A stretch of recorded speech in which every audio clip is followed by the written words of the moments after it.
Shalom, jumpa lagi di channel video Bu Eli, sahabat kimia.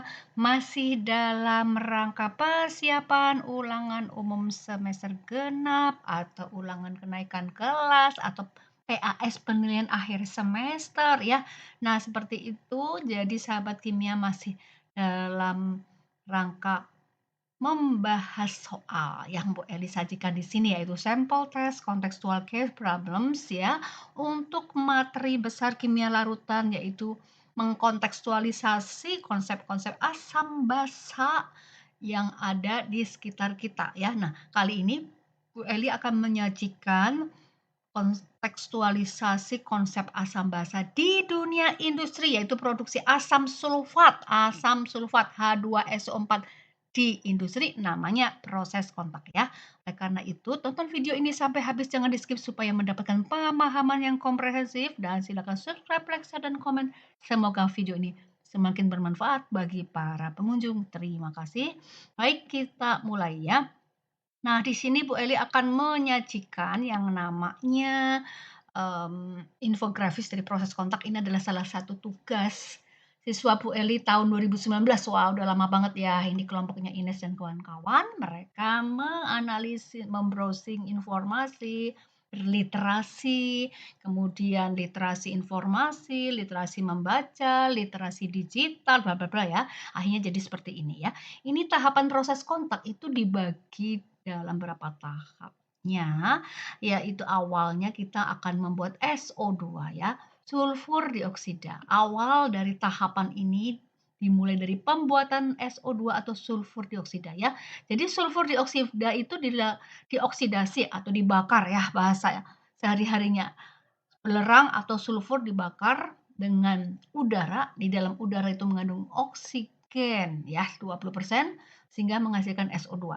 Kemudian SO2-nya ini dibakar lagi ya, atau oksidasi lagi dengan oksigen berlebihan membentuk sulfur trioksida. Nah, ini perbandingannya adalah 1:1 volume ya. Nah, seperti itu. Nah, setelah menghasilkan SO3 ya, maka SO3 ini akan diapakan? Ya, ini reaksinya ya, sahabat kimia, pembentukan SO3-nya tadi ya, dengan melepaskan kalori sebesar sekian. Nah, lalu pembentukan SO3-nya ini akan kita reaksikan dengan apa? Air ya, sehingga menghasilkan H2SO4. Nah, kondisi pada reaksi itu diatur suhunya sekian ya, 400 sampai 450 derajat Celcius, tekanannya cukup tinggi ya, 2 atm, dan menggunakan katalis khusus. Katalis itu sifatnya unik dan spesifik ya. Dan untuk pembuatan H2SO4 ini, katalisnya adalah vanadium pentaoksida V2O5 ya. Sementara pada proses Haber-Bosch yang video lalu ya, itu Bu Eli mencantumkan katalis serbuk besi pada pembuatan NH3. Jadi ingat ya, katalisnya itu beda-beda pada setiap substrat atau reaktan yang sedang bereaksi.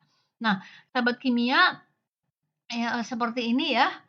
Nah, setelah menghasilkan SO3 tadi direaksikan dengan H2O sehingga menghasilkan asam sulfat ya. Kemudian asam sulfatnya itu direaksikan kembali ya dengan SO3 ya. Tujuannya adalah membentuk senyawa yang lebih pekat, yang berasap, yang konsentrat ya, yang fuming gas ya. Fuming gas itu adalah asam sulfat berasap yang namanya oleum H2S2O7. H2S2O7 ini ya, asam sulfat berekat. Sahabat ini bisa melihat atom oksigennya ada 7. Ini adalah sifat dari senyawa yang punya sifat oksidator kuat, strong oksidator ya. O-nya sampai 7. Jadi kalau dia bisa mengoksidasi suatu zat berulang-ulang ya, sehingga ini namanya oksidasi kuat ya. Nah, oleum ini yang bentuknya fuming gas itu ya, kemudian pekat, berasap, ini kita encerkan lagi dengan air sehingga menghasilkan H2SO4. Nah, umumnya H2SO4 yang dihasilkan sebagai produk akhir di industri itu konsentrasinya adalah 96% berat per berat, massa per massa, weight per weight, atau 96 gram H2SO4 dalam 100 gram larutan. Ini bayangkan alangkah pekatnya ya, sehingga asam sulfat pekat ini memang bentuknya itu cairan, tapi massa jenisnya cukup cukup, besar ya, 1, ya, 1, berapa begitu ya. Dan ini begitu dibuka botolnya itu mengeluarkan asap yang sangat pekat ya, dan ini sifatnya tentunya toksik, tidak baik kita cium ya, sehingga kita menggunakan masker bla bla bla ya, untuk keselamatan kerja di laboratoriumnya ya. Artinya sahabat kimia perlu tahu ya, seperti apa sih bentuk asam sulfat yang sudah jadi di industri seperti ini. Nah, ini ya, seperti itu. Ini industrinya ya. Nah, ini ada gambar di sini. Nah, sahabat kimia, asam sulfat pekat tadi merupakan asam kuat mestinya ya. Kalau sahabat kimia sudah belajar konsep asam basa, asam sulfat adalah salah satu dari 7 asam kuat ya. Asam sulfat adalah asam kuat. Lalu bagaimana nanti mendeskripsikan konsepnya ya?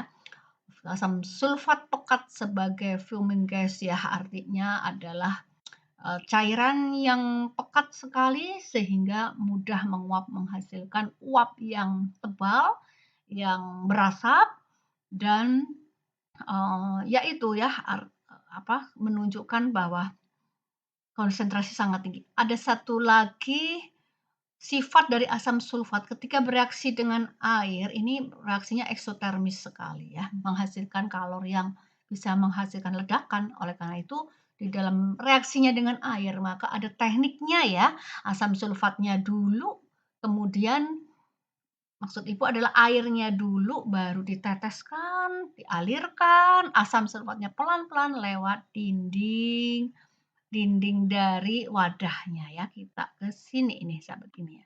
Nah ya. Baik ya, Ibu Eli akan memberikan gambaran ini ya. Ini penting diketahui sebagai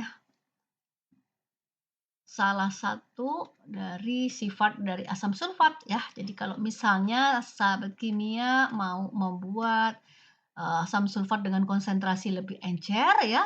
Jadi ini sudah kita isi dengan air ya. Nah, lalu masukkan ke sini. Asam sulfatnya itu harus dilewatkan dengan sangat hati-hati, pelan ya. Ini di dinding dari asam sulfat, di dinding dari wadah ini ya. Ya nanti akan menetes ya ke sini. Nah, ya.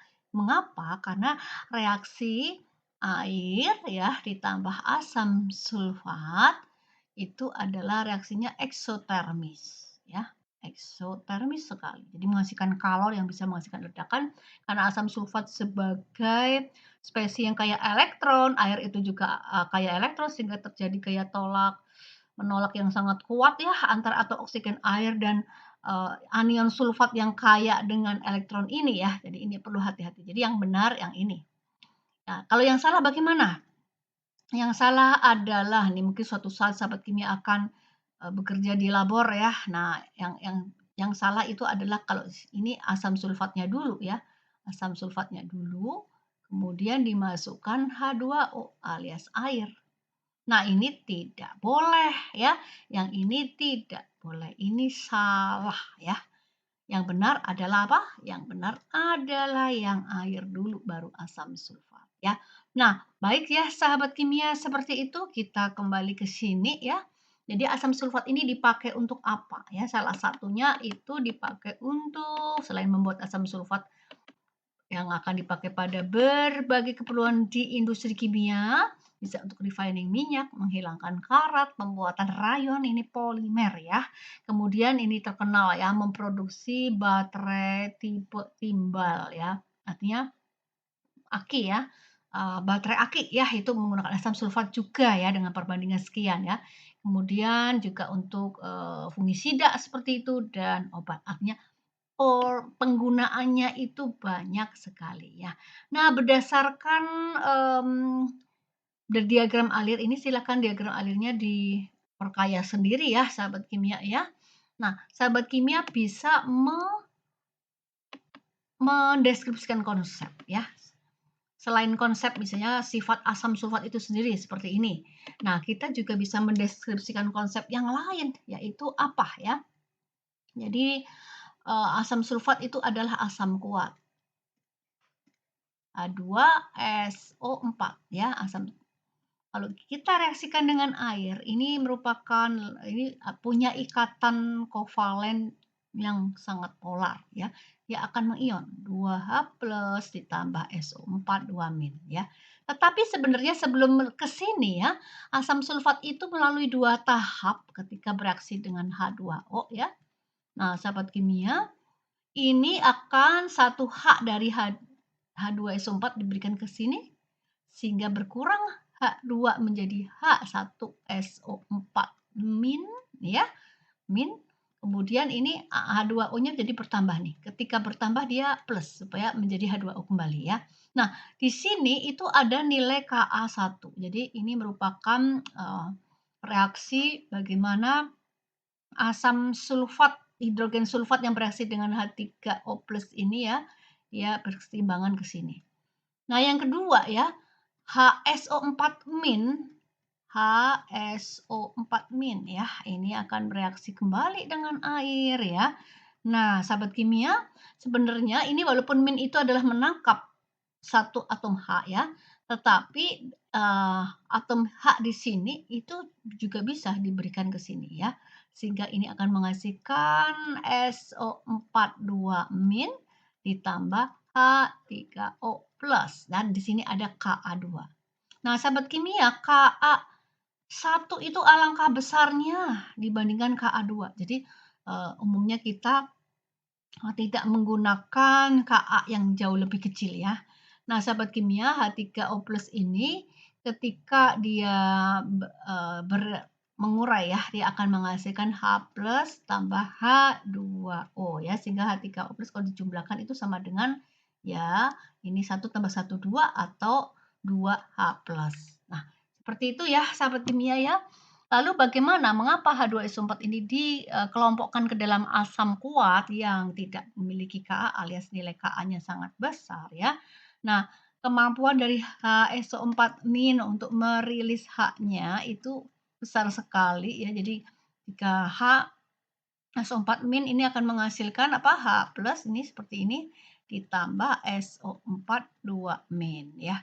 Sehingga kalau ini kita buat penjumlahannya ya, ini kita eliminasi kiri kanan, kemudian jadi ini ya akan menghasilkan SO4 2- ini sama ya seperti ini.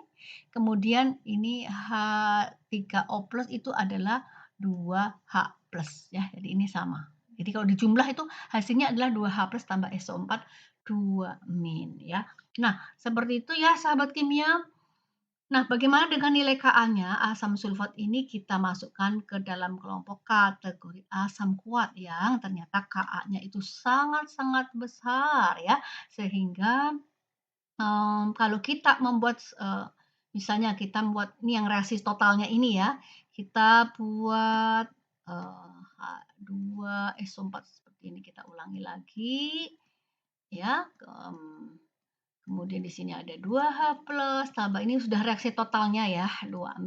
Kalau kita anggap ini adalah Ka1 ya, ini larutan aqua, ini liquid, ini aqua ya. Jadi nilai Ka1 itu adalah H+.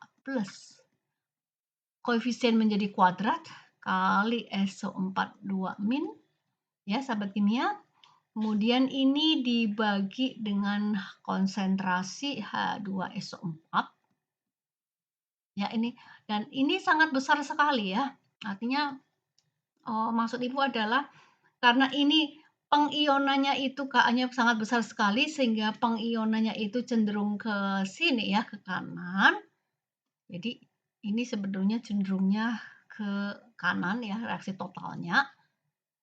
Maka H2SO4 di sini akhirnya tidak ada alias habis karena semuanya akan menghasilkan produknya H+ dan SO4 2- ya, sehingga ini dianggap 0. Maka sebuah bilangan apa saja kalau dibagi dengan 0 ini adalah undefined ya.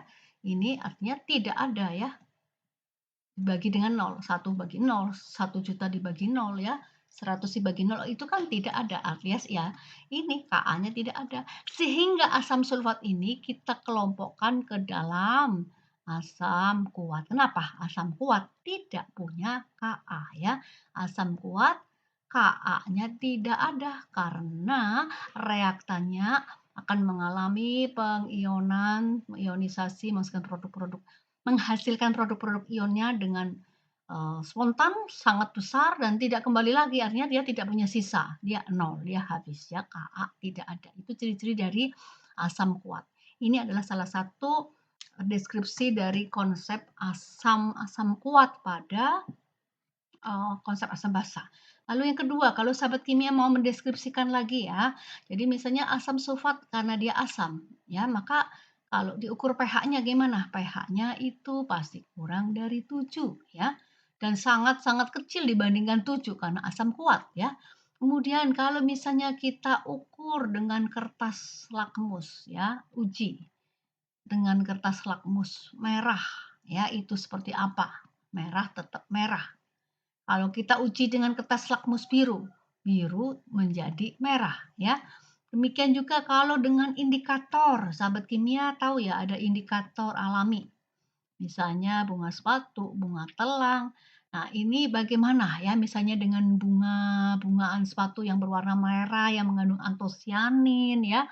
Itu maka kalau dia asam, asam itu berarti warnanya cenderung ke merah. Nah, bagaimana dengan indikator kimia, misalnya PP ya, PP waktu praktikum titrasi. PP asam itu ditunjukkan dengan tidak berwarna ya. Jadi ini mengingat konsep-konsep yang sudah pernah kita lakukan ya di dalam eksperimen ya. Lalu bagaimana kalau misalnya asam sulfat ya, itu dites dengan indikator BTB ya. BTB di asam warnanya apa? Diingat ya, asam warnanya kuning ya. Netral, netral warnanya ini sambil nginget ya, sahabat kimia itu warnanya hijau ya. Kemudian kalau basa itu cenderung biru. Jadi ke ini aja, Mechiku Hibinio. Baik sahabat kimia, sekarang kita melakukan simulasi hitungnya ya. Simulasi hitung dulu ya. Jadi asam sulfat ini sebagai asam kuat ya, maka dia akan melakukan ini kita simulasi hitung pH ya. H2SO4 ya dengan air kemudian menghasilkan 2H+ dan SO4 2-. Nah, sahabat kimia misalnya asam sulfatnya 0,5 molar. Molar ya. Maka ini untuk 1 mol. Nah, maka ion H+-nya berapa? Ini 2 ya. Kalau 2 berarti 2/1 kali 0,5 sama dengan 1 molar ya. Sehingga kalau menentukan pH, pH sama dengan min log 1. Log 1 itu sama dengan 0 ya. 0 ya. Nah, maka kita carilah yang angkanya tidak 0 ya. Jadi ini bisa kita ubah. Gimana ya? Kalau misalnya 0,05 molar ya, sehingga di sini H+-nya adalah 2/1 kali 0,05 sama dengan 0,10 ya, 0,1 ya. Sehingga kalau 0,1 maka pH-nya min log 10 pangkat min 1 ya, sama dengan pH-nya 1 ya. Nah, sahabat kimia juga bisa menggunakan angka-angka yang misalnya dibuat logaritma ya. Ulang lagi di sini ya, kita tambahkan lagi. Biar banyak pilihan. Asam sulfat bereaksi dengan air, langsung reaksi totalnya menghasilkan 2H+ ditambah SO4 2- ya. Misalnya yang ini adalah 0,0 berapa ya? 0,04 ya, misalnya molar ya. Maka yang ini karena dia 2 ya, sahabat kimia ingat ya. Koefisien itu perlu diperhatikan ya. Nah, ini berarti 0,08 molar. Nah, karena pH itu mengukur, ingat pH itu mengukur konsentrasi ion hidrogen dalam molar ya. Min log konsentrasi ion hidrogen dalam molar. Ini tandanya kurung siku besar seperti ini. Maka sahabat kimia bisa menghitung bahkan tanpa kalkulator ya. 8 kali 10 pangkat min 2. Ini ya. Ya, sehingga min buka kurung log 8 ditambah log 10 pangkat min 2 tanpa kalkulator, karena nggak boleh pakai kalkulator ya. Log 10 min 2 itu min 2, jadi min sama min, berarti ini 2 min log 8 ya. Jadi ini simulasi hitung yang menggunakan logaritma tanpa kalkulator, sahabat kimia bisa merancang sendiri ya dengan memilih berapa molarnya. Silahkan berkreasi. Nah, sahabat kimia, asam sulfat ini ya namanya juga asam ya. Jadi ini ada konsep berikutnya nih. Asam sulfat karena dia asam, dia bisa bereaksi dengan basa. Nah, dengan NaOH ya, sehingga sahabat kimia bisa menampilkan konsep asam yang bereaksi dengan basa membentuk garam. Garamnya apa nih ya? Ini kita ionkan Na plus tambah OH min. Ini 2H plus tambah SO4 2 min. Kemudian kita tukarkan yang plus ke min, yang min ke plus ya. Sehingga hasilnya Na2SO4 ditambah H2O. Ya, karena H plus tambah OH- itu H2O. Lalu kenapa ini Na2SO4 ya? Karena Na-nya plus 1, SO4-nya itu min 2. Jadi ini ditukar. Dengan tujuan supaya nanti pada saat dijumlahkan ion-ionnya itu akan sama dengan 0 totalnya ya. Ini seperti ini. Ini 2 min. Ini plus 1 kali 2 itu adalah plus 2. Plus 2 ditambah min 2 sama dengan apa? 0 ya. Sahabat kimia jangan lupa kita mengingat ya untuk mengisi koefisiennya. Ini 2, berarti ini 1. Ini 2, Na-nya 2 ya. SO4-nya 1. Jadi H-nya 2 tambah 2. 2 tambah 2, 4. Berarti di sini 2. Nah, lalu diberi keterangan ya bahwa Na2SO4 ini adalah garam netral. Garam netral berapa pH-nya? Netral pH-nya sama dengan 7 ya. Nah, seperti itu. Garam netral pH 7 natrium sulfat. Buktikan natrium sulfat ini tidak terhidrolisis ya. Nah, sahabat kimia bisa menulis reaksi hidrolisis garamnya ya. Misalnya nih ya, Na2SO4 tadi ditambah air. Kita ionkan dulu karena garam itu larutan elektrolit ya, dia bisa mengion. Ditambah SO4 2 min, kemudian masing-masing Na plus ditambah H2O ini tidak terhidrolisis. Bagaimana Ibu dengan sulfatnya ya? Sulfatnya gimana sahabat kimia? Oke, kalau kita mau menggunakan konsep seperti ini akan menghasilkan HSO4 min ditambah OH min. Tapi ingat ya, ini akan mengion kembali menjadi H plus ditambah SO4 2 min ya. Sehingga ini dan ini itu bisa kita eliminasi seperti itu. Sehingga hasilnya air dan air ya. Makanya ini ya udah kita katakan tidak terhidrolisis. Jadi natrium sulfat adalah garam netral yang tidak terhidrolisis. Nah, sahabat kimia silahkan dikembangkan ya, tidak hanya membentuk garam netral saja. Misalnya asam sulfat, sahabat kimia reaksikan dengan basa lemah ya, H2SO4 ya, seperti kemarin ya di bahasan Haber-Bosch itu ada. Kita reaksikan dengan NH4OH ya, ini nanti menjadi pupuk nih ya. Maka ini H plus, 2H plus, tambah SO4 2 min, ini juga ya. Kita ionkan satu-satu. NH4 plus ditambah OH min. Kemudian tukar-tukaran. Plus ke min, min ke plus. Hasilnya adalah amonium dalam kurung 2 sulfat, SO4 ya, ditambah H2O ya. Nah, ini koefisiennya karena ininya 2, kita kasih 2, ini 1, ini 1, ini 2. Nah, sahabat kimia, yang ini adalah garam apa? Garam asam. Ya, berapa pH-nya? pH-nya bilang aja kurang dari 7 ya. Mengapa garam asam? Karena berasal dari asam kuat dan berasal dari basa lemah ya. Yang mengalami reaksi hidrolisisnya hanya terjadi pada basa lemahnya ya, yaitu yang ini, NH4+ ditambah H2O, ini akan menghasilkan plus, melepas. Melepas apa? Hidrogen. Sebanyak berapa? 1. Jadi NH4 melepas 1. Ini akan menghasilkan NH3 ya, ditambah H3+ ya, ini akan menghasilkan H+ ditambah 2O ya. Jadi adanya H+ atau H3O+ menunjukkan larutan bersifat asam ya. Demikian ya sahabat kimia, dikembangkan sendiri asam sulfat dengan yang bla bla bla ya. Ini ada banyak sekali contohnya ya sahabat kimia. Jadi, silakan dikembangkan bisa juga ke larutan buffer dan lain-lain ya. Semoga sahabat kimia mendapatkan insight ya di dalam meng mendeskripsikan, mengelaborasi konsep konsep asam basa di dalam kehidupan sehari-hari, khususnya pembuatan asam sulfat di industri, yaitu namanya proses kontak ya. Baik, terima kasih sudah menonton video ini. Selamat belajar, semangat belajar selalu. Tuhan memberkati. Amin.